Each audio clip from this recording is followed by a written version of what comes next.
Hello, ladies and gentlemen. Welcome back to another episode of Pipe Bomb Sessions. This week, we are going to be talking about the newly crowned World Heavyweight Champion, CM Punk. Yes, that's right, ladies and gentlemen. CM Punk was indeed successful in defeating Jey Uso on Saturday at Saturday night's main event, in the main event, and becoming your new World Heavyweight Champion.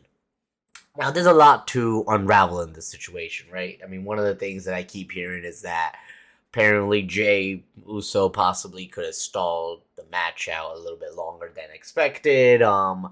There's also the rumor going around about that, what condition was Jey in? Was he supposed to be, wrestling and things like that? I know WWE wasn't the happiest when it comes to like ticket sales and just the Saturday night main event, PLE, just all in all in general. I know that was a big thing for WWE, and they were looking into it in that sense.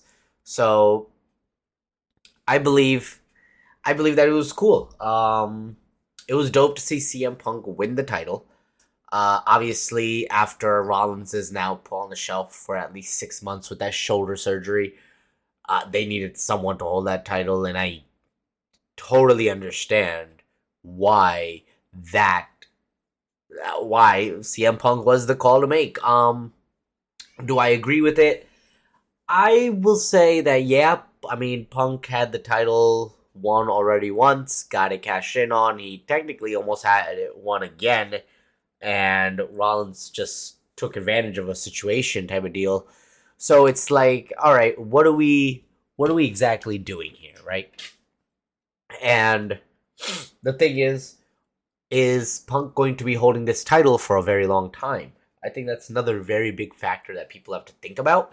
And I mean, I don't think he's actually going to be holding on to this title that long. We did see his potential first, I guess, opponent show up when he got confronted on Raw, and that was because pretty much okay, so let's break it down a little bit. What happened on Raw was, of course, Punk's gonna open up. He's a new champ, and he straight up says, like, he's gonna be a fighting champ type of deal. He, of course, mocks Rollins. I mean, it's Punk. Fully expect it. Now, the person to answer the bell for the first challenger for CM Punk was none other than Logan Paul. Now, Logan Paul, that is very, very interesting opponent, right? Of course, Logan Paul came out there, the Vision came out, the Vision were like starting to brawl against Punk, beat him up. Logan Paul comes out to kind of even the odds out, and we see a potential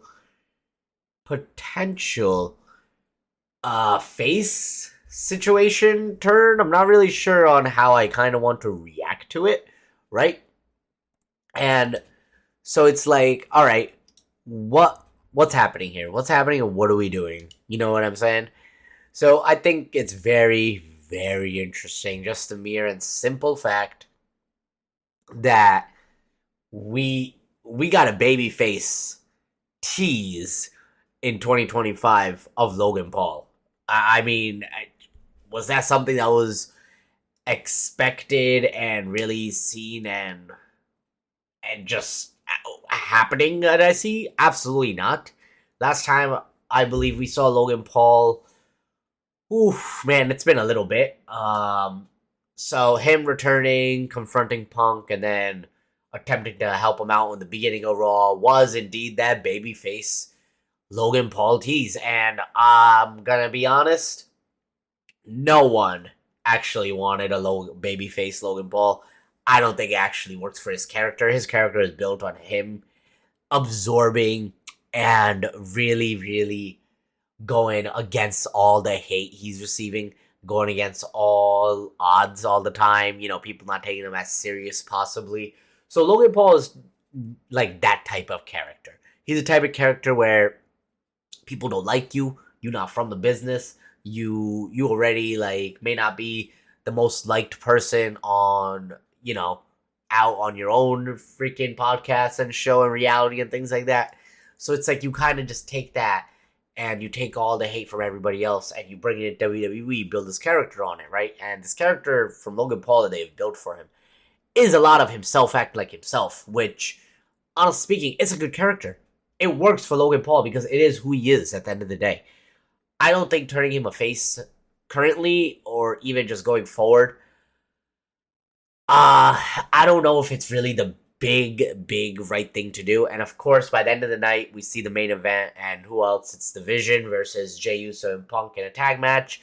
Jey Uso gets freaking obliterated and taken out after the matchup. Punk then gets kind of like surrounded and gets a chair. Vision gets him with the chair. That leads out, of course, who? The Savior, Logan Paul. Wrong. Logan Paul puts on some brass knucks and knocks out Punk, pretending to go after freaking The Vision, followed by handing the brass knuckles to Paul Heyman. Afterwards, Paul Heyman smirks at him, and it seems like Logan Paul has pretty much joined The Vision. It seems like this is going to be the next, just the next member of The Vision. Maybe this is kind of what the swerve that Paul Heyman had lined up for Punk since the beginning of the night. I can definitely see that happening. But this is good. This basically establishes and confirms that Logan Paul will be a heel.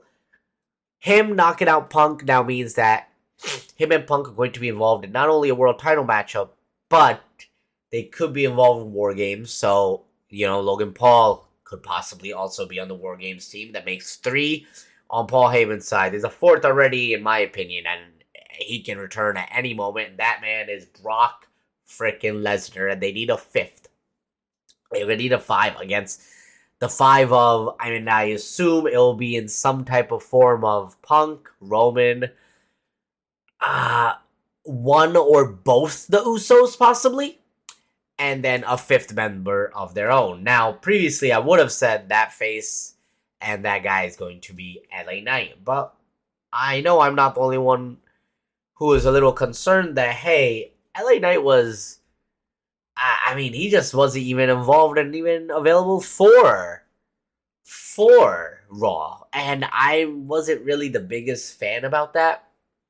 So let's just see how that goes. Hopefully LA Knight is returning. Hopefully everything's all right. Nothing crazy. He's not getting some backstage drama. Nothing like that. You know what I mean?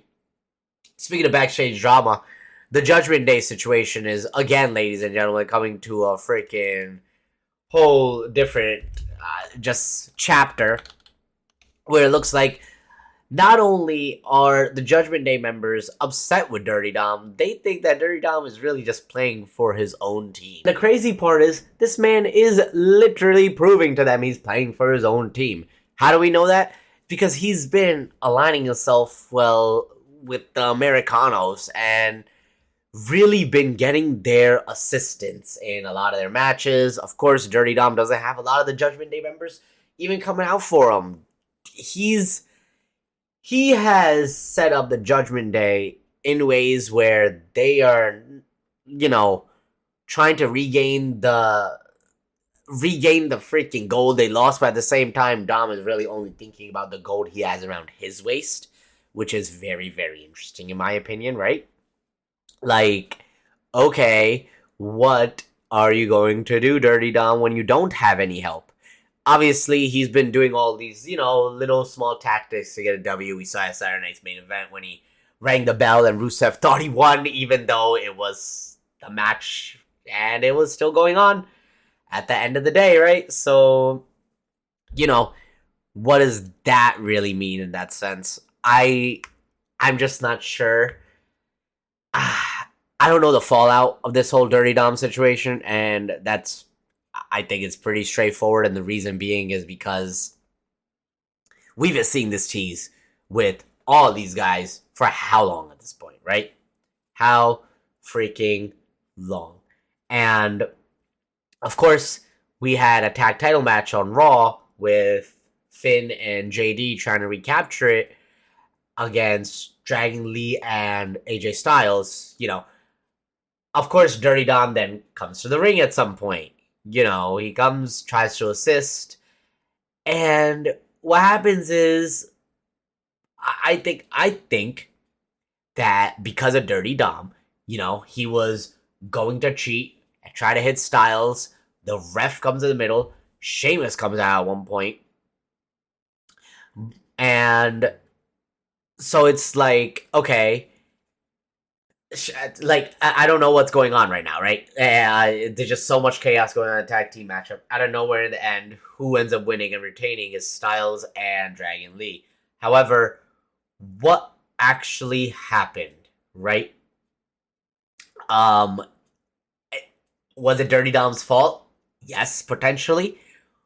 And is this fallout going to continue? Absolutely. I think this is still going to lead up to the Dirty Dom versus John Cena matchup, where Cena can win win the Intercontinental title from Dom and then defend it for his final matchup, right? So I believe that is what we are looking forward to, and that is possibly what could be happening, right? So I don't know. I think it's gonna be very, very interesting. I don't know who is actually going to be taking the title off him. At the end of the day, what we really, I think, all want to know is when the hell is Dirty Dom going to actually go away from the Judgment Day? Like, what is going on here, right? So I don't know. Let's see. Let's see how it goes about. Let's see how it goes down in that sense. I just want to touch base on one more thing before we call it wraps here on this week's episode, and that is John Cena's final match. Now, this final match is going to take place, of course, on in December when he faces Final Person, and it's very interesting. There are about 11 people announced in a tournament. Tournament's going to happen, for the next couple of weeks, involving a lot of different people, where this is going to determine who Cena faces for his final matchup. As I said, 11 people. However, only a few were actually revealed. Out of the few that revealed, they're McIntyre, Bronson Reed, Solo, Penta, Carmelo Hayes, the IC champ himself, Dirty Dom, as well as Gunther. So I find that very interesting. Braun Breaker was not part of the list of superstars, and we believe, at least I believe, that he was left off on purpose. I don't think they were going to have Braun Breaker really involved in the matchup. However, I did see, I saw, a few people, honestly speaking. Another name I believe was brought up was like a Rusev, Miz, Sheamus, LA Knight, possibly. So there are quite a few people in this tournament that is interesting. Now, of course, they have the TNA partnership going on, and there's a few people from TNA that they can always use. I mean, hey, you got Jeff Hardy. Cena has had run-ins back in the day when Zack Ryder was still Zack Ryder with Matt Cardona. And of course, one of the guys who was on Team Cena in Survivor Series many, many years ago, Dolph Ziggler, Nick Nemeth. I would not be opposed to seeing him show up to the Cena tournament. I think it's going to be very, very cool. Of course, his matchup is happening on December 13th. It's going to be streaming on Peacock, not Netflix, ladies and gentlemen. And it's going to be the final match of John Cena at Saturday night's main event. Please definitely let me know who you guys think is going to be the final opponent of John Cena out of all these guys. My early prediction is going to be Gunther. I'm going to say what I've said in the past, where I believe Gunther wins it, proves that he's going to take out a GOAT in his mind, where he already took one out in Goldberg earlier in the year, and he's going to take out another one to end his year off, and also going back to becoming a champion and becoming the IC champ as long as Cena has that title. I believe that is the route WWE should take, and that is the most coolest. And I think story-driven wise, it would be dope to see a Gunther and Cena matchup. I don't see any negatives or bads against it personally.